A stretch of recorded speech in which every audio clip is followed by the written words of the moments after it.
Hello, my dear children. Welcome to today's session. So, what are we doing today? Today, we will be starting with a new chapter, with a chapter number 1, that is from seeds to harvest. What does that mean? जब से एक seed को हम soil में grow करते हैं, plant करते हैं, तब से जब तक वो बड़ा होता है और उसको हम लोग हार्वेस्ट कर लेते हैं, काट लेते हैं, तब तक सीड से लेके हार्वेस्टिंग तक की जर्नी हम इस चैप्टर में आज करेंगे. So we will be focusing on growing plants from seeds, growing plants from roots, growing plants from stems, growing plants from leaves, crops and agriculture. Plants are a major part of the nature. तो nature में जो maximum चीजें हैं, जो maximum living thing है वो है plants, and they give us food, we get oxygen, the gas we need to live from plants. Without plants, life on earth would not be possible.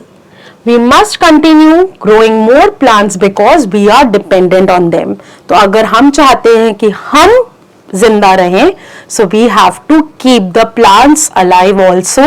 We have to keep the plants growing. Therefore, we must promote plantation.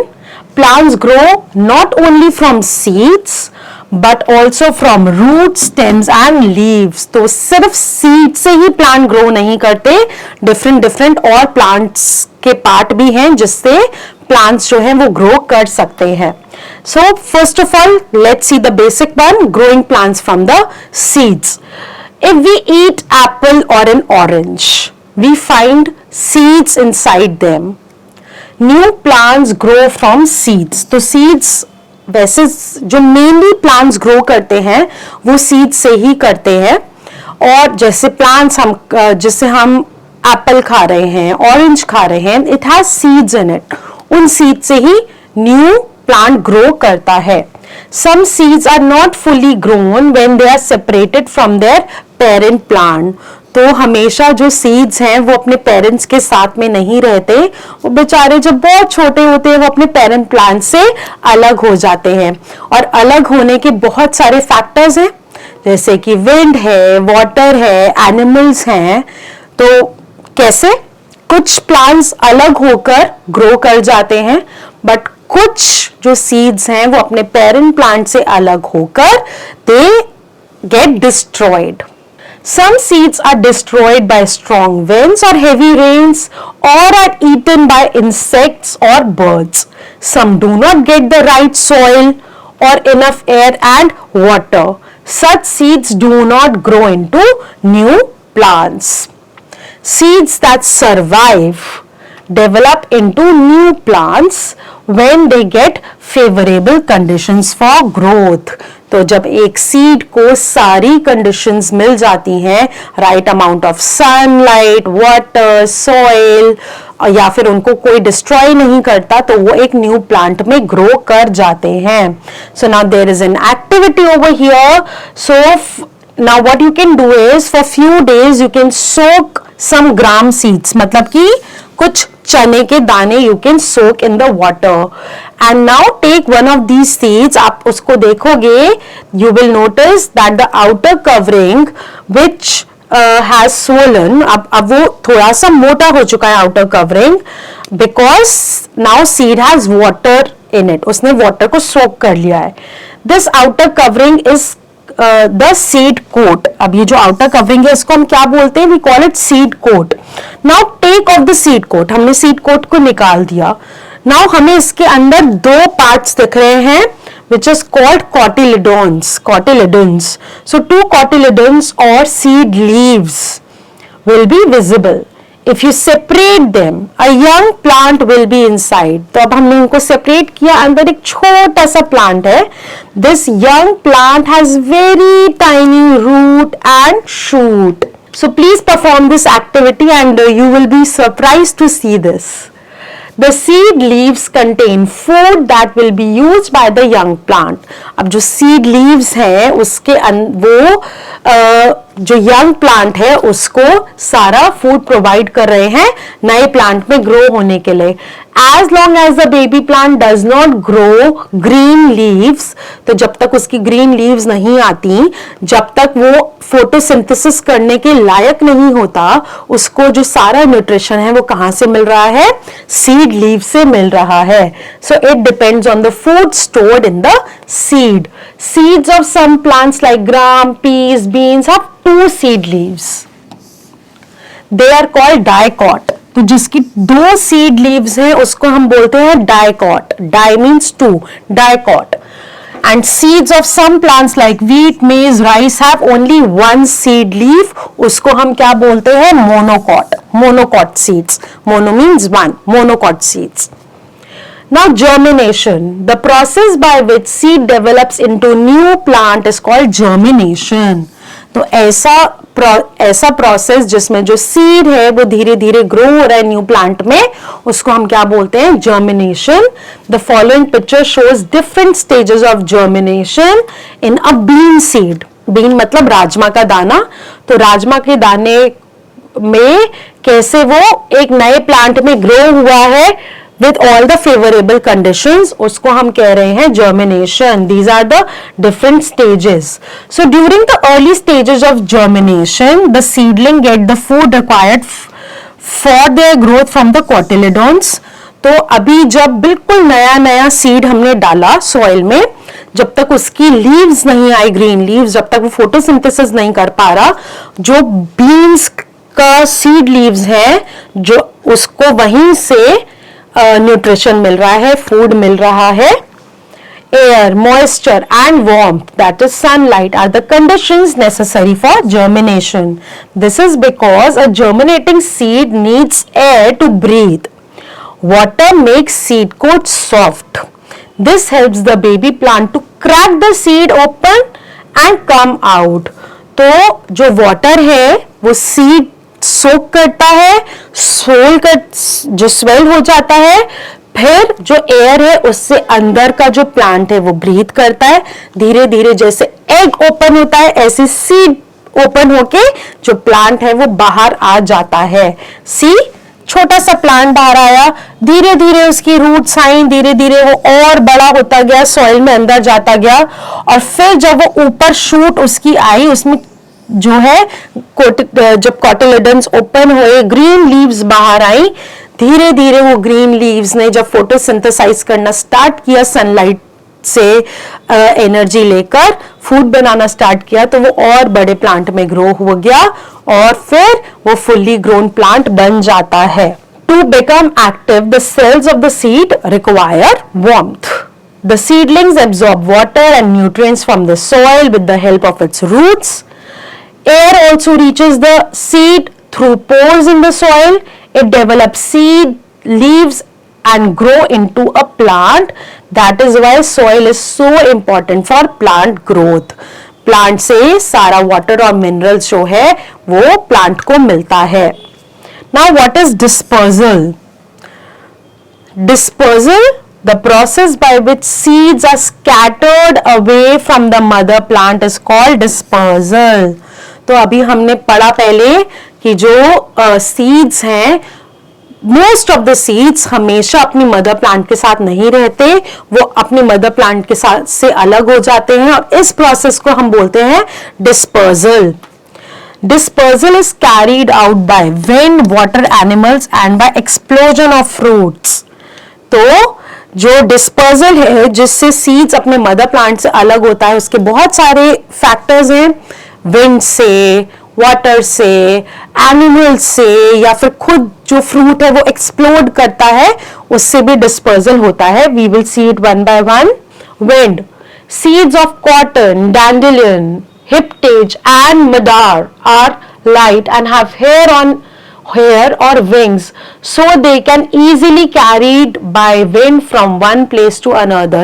ऐसे seeds जिसके ऊपर hair है या wings हैं जो बहुत light हैं, जो easily हवा से उड़ जाते हैं, ऐसे जो seeds हैं उसको wind उड़ा कर ले जाती है और किसी और जगह पर फेंक देती है, थ्रो कर देती है. Then water.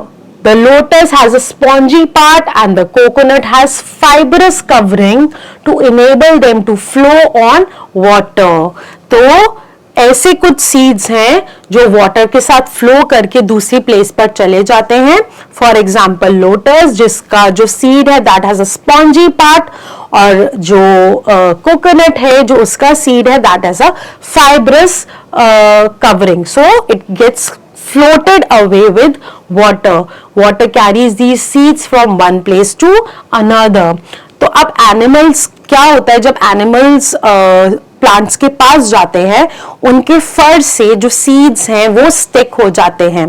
तो जब animals one place to another जाते हैं तो सीड्स भी एनिमल्स के साथ एक जगह से दूसरी जगह पर ट्रैवल करके एनिमल्स की बॉडी पे से झड़ जाते हैं और वो दूसरी प्लेस पर चले जाते हैं.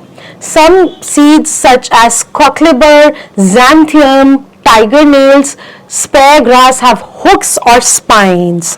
They get stuck to hairy skin of animals and are carried away. Birds and animals eat seeds of various plants. Undigested seeds of these fruits pass through the digestive system intact and are dispersed to other places.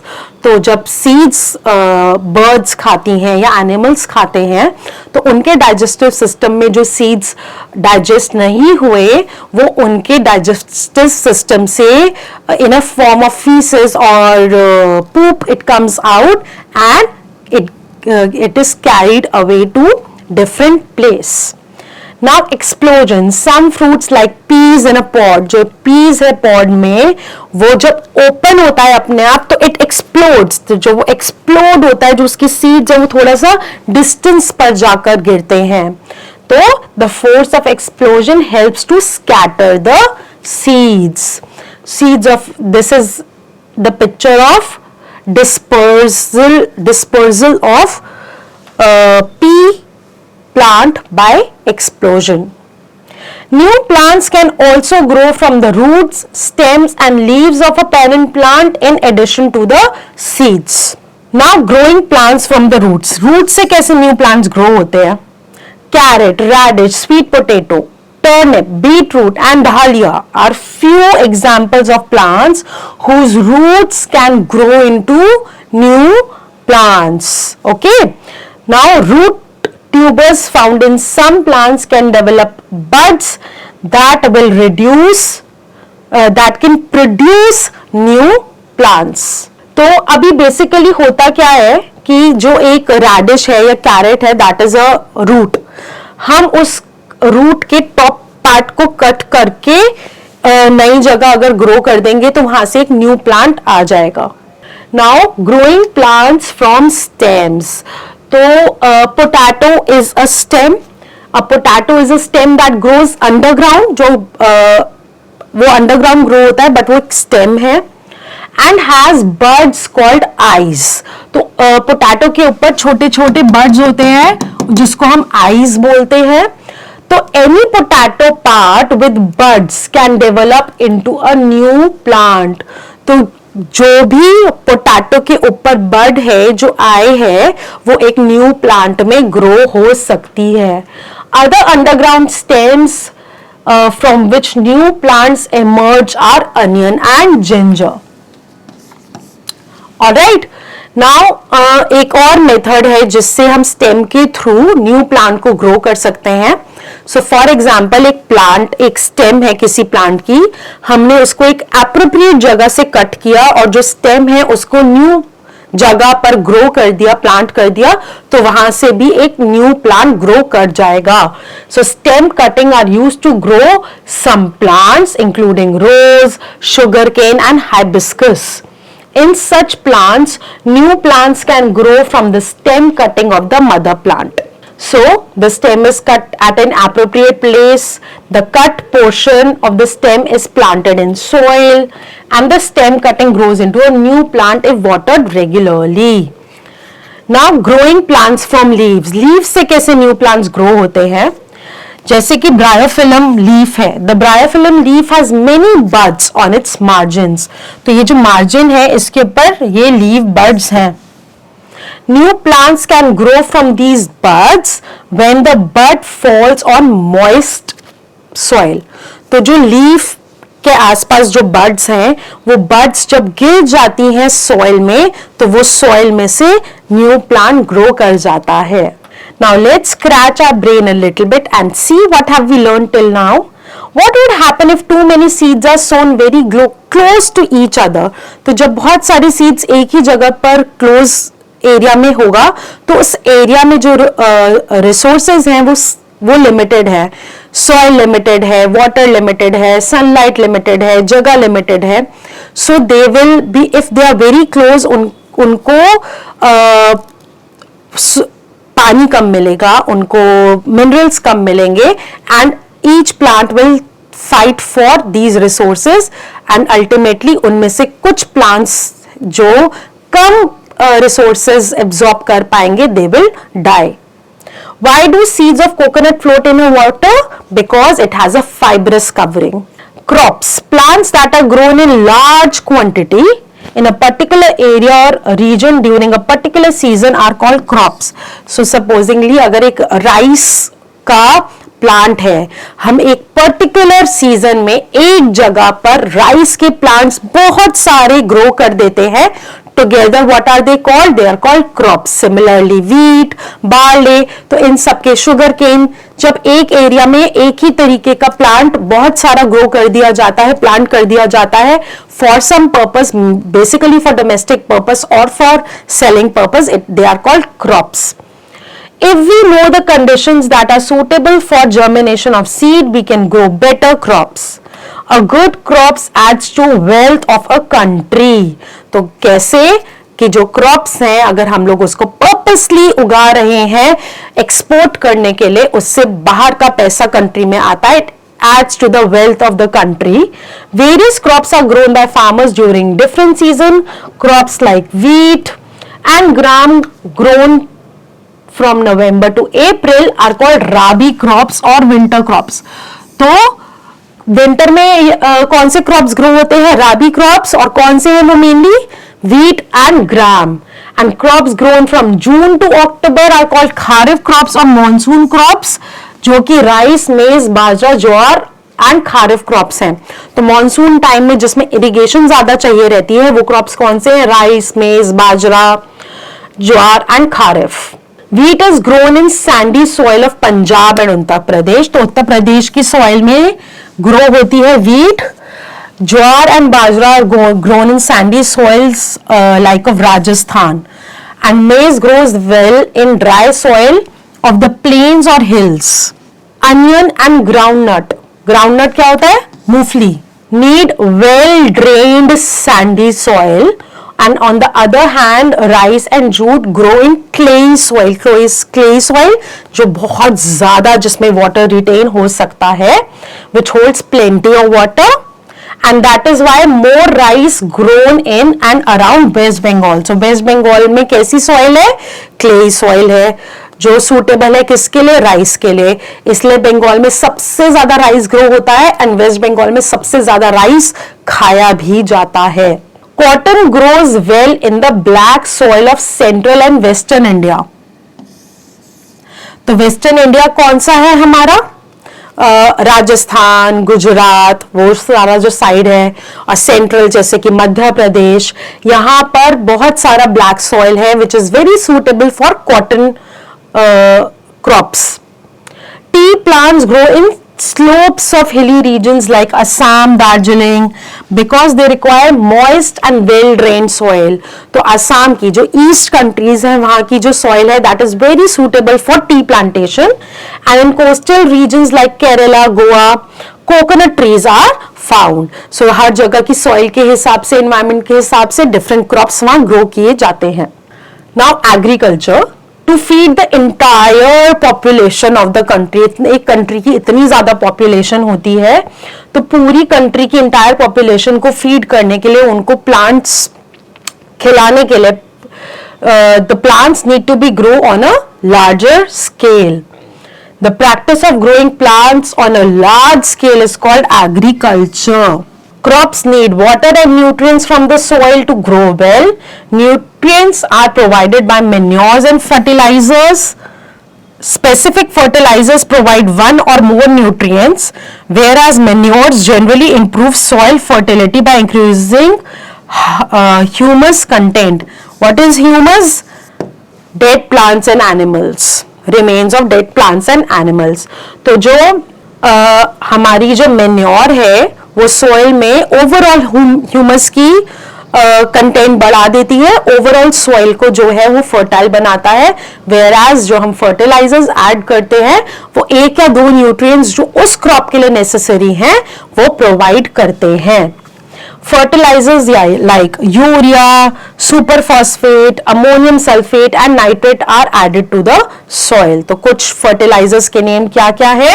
Urea, superphosphate, ammonium sulphate, ये सब fertilisers soil में nutrient provide करते हैं. However, overuse of chemical fertilizers can be harmful for the soil as well as for the crops. तो ज्यादा use fertilisers का, chemical fertilisers का ज्यादा यूज हमारे क्रॉप्स के लिए बहुत हार्मफुल है, और कहीं ना कहीं जब वो क्रॉप्स कट डाउन होते हैं उन केमिकल्स फर्टिलाइजर्स को हम भी कंज्यूम करते हैं, which is like very very bad for our health. So There are 7 steps involved in agricultural practices. तो पूरा एग्रीकल्चर जो होता है उसमें 7 steps हैं. Plowing, sowing, adding nutrients, irrigation, protecting plants, harvesting and storage. So let's see all these steps one by one. Alright, so I'm going to tell you these steps one by one. Plowing में जिसमें हम seeds पूरी जो हमारी land है उसको prepare करते हैं, प्लो करते हैं. एक्चुअली हम उसको थोड़ा थोड़ा डिग करते हैं, सॉइल को प्रिपेयर करते हैं. Then we sow seeds in it, और जब सीड्स को सो करते हैं हम उसमें न्यूट्रिएंट्स ऐड करते हैं. तो दे कैन बी नेचुरल और they can be chemical. Then we irrigate the fields, that is कि हम नेचुरली वहां पर या तो नेचुरली रेनफॉल से वाटर आता है या फिर हम लोग जो फार्मर्स हैं वो वाटर देते हैं अपने फील्ड्स में. देन अपने प्लांट्स को वो प्रोटेक्ट करते हैं from insects, from pest, from birds, and then finally वो उनको कट डाउन करते हैं, हार्वेस्ट करते हैं, और जब हार्वेस्ट करते हैं उनको प्रॉपर स्टोरेज करते हैं ताकि वो खराब ना हो और वो आगे सेल किए जा सके. So let's see that how the crops that have been harvested, how are they protected and stored properly. So our crops need to be guarded against grazing animals like cows and goats and pets and grasshopper, locust and caterpillars. With the right fencing, large animals can be kept out. तो हमें जब हमारे crops grow कर रहे हैं proper fencing होनी चाहिए कि वहां पे काउस ना आ जाएं, डॉग्स ना आ जाएं और हमारे क्रॉप्स को ना खा जाएं. देन जो छोटे एनिमल्स, जो छोटे इंसेक्ट्स होते हैं उसके लिए पेस्टिसाइड्स यूज होते हैं. बर्ड्स के लिए फार्मर्स स्केयरक्रो यूज करते हैं. Farmers also use scarecrow to scare away birds and fields where crops are grown. After harvesting, grains needs to be protected against moisture. तो अब हमने crops तो ले लिए, अब हमें ऐसी जगह पर स्टोर करना है जो प्रॉपर ड्राई है, जहां पर कोई मॉइस्चर नहीं है. They have to be kept safe from rats, moles, squirrels and insects. To protect the grains, they have to be stored in closed containers on a small or medium scale. Farmers store them in a metal container और jute bags. तो या तो sac में हम उसे store करते हैं farmers, या फिर बहुत बड़े बड़े मेटल कंटेनर्स में स्टोर करते हैं. On a large scale, they are stored in silos और granaries. तो जहां पर बहुत सारे क्रॉप्स को स्टोर करना होता है वो कहां पर स्टोर होते हैं? सिलोज या ग्रेनरीज में. So these are the keywords that we have learned in today's lesson. Seed coat, the outer covering of a seed which protect the baby plant inside it. Germination, the process by which a seed develops into a new plant. Dispersal, the process by which seeds are scattered away from the mother plant. Crops, plants that are grown in large quantities in particular area or region during a particular period. Rabi crops, winter crops which grow from November to April. Kharif crops, monsoon crops which grow from June to October. Agriculture, the practice of growing plants on a large scale to feed the entire population of the country. Also remember that plants are the major part of the nature. Without plants, life on earth would not be possible. Seeds that survive develop into new plants when they get favorable conditions for their growth. Air, moisture and warmth are conditions necessary for germination. Dispersal is carried out by wind, water, animals, and by explosion of fruits. Stem cutting are used to grow some plants including the rose, sugarcane and hibiscus. Plants like bryophyllum can grow new plants from their leaves. The 7 steps involved in agriculture practices are plowing, sowing, adding nutrients, irrigation, protecting plants, harvesting and storage. To protect the grains, they have to be stored in metal containers or jute bags. On a larger scale, they are stored in silos or granaries. Let's assess ourselves and see what have we learnt in today's lesson. A seed with 2 seed leaves is called a digote. Plants can grow from seeds, roots and stems, so both A and B. Which feature helps a coconut fruit to float in water? A fibrous covering. Insecticides and pesticides protect crops from being destroyed by pests. Large quantity of crops are stored in silos and granaries, so both A and B. Let's fill in the blanks. Seeds of some plants like grams, peas and beans have 2 leaves. Seeds that survive develop into new plants when they get favorable conditions. Any part of the potato that has buds or eyes on it can grow into a new plant. Rice and jute grow in clay soil which holds plenty of water. Farmers also use scarecrow to scare away birds from the fields. You have to answer the following questions in your notebook yourself. We can discuss here in short. Name the different parts of a seed. So you can talk about the cotyledons and the seed leaves, and then you have to draw a well labeled diagram of its path. Then define germination, that how a seed grows into a new plant, that's germination, and describe its process. What is meant by dispersal of seeds, that how a seed gets separated from its mother plant is called dispersal. And then what are the different agents, that the wind, water, animals, explosion of fruits. Write differences between Rabi and Kharif crops, so the winter crops and the monsoon crops, you can just differentiate between them, about their definition, their months, their examples. What is agriculture? When the crops are grown for the entire population of the country. Write the steps involved. So please write about the 7 steps that we have discussed in the chapter. Why can't we grow tea in Rajasthan? Because the conditions are not favorable in Rajasthan, not the soil, not the environment, and there are no slopey hills. So that's why tea plantation is not possible in Rajasthan. These are few fun-based questions that you can do yourself with your family, with your friends, and have fun with the chapter. Like, you can prepare a healthy snack. There are steps given of moong dal chaat. Then you can collect information about different kinds of crops grown in India and gather information, paste pictures in your notebook. Also, if you get a chance, you can visit some farmhouse and see how different crops grow there. What are the conditions? What are the fertilizers being used? How are the protective measures being taken there? So all these things you can collect information about. Also, you can search about and talk to the farmers or surf internet about the innovation in agriculture industry, like what are the different machines that have come in, what are the different types of hybrid crops that have come in. So you can just collect information about it, and collect information about smart farming and high-tech techniques. Also talk about that how agriculture plays a vital role in Indian economy. What is Indian economy? That is how much money is involved in a country. So how it is agriculture is very important for maintaining economy, like the export, the import of the crops. Then you have to prepare a list of agriculture courses by surfing the web.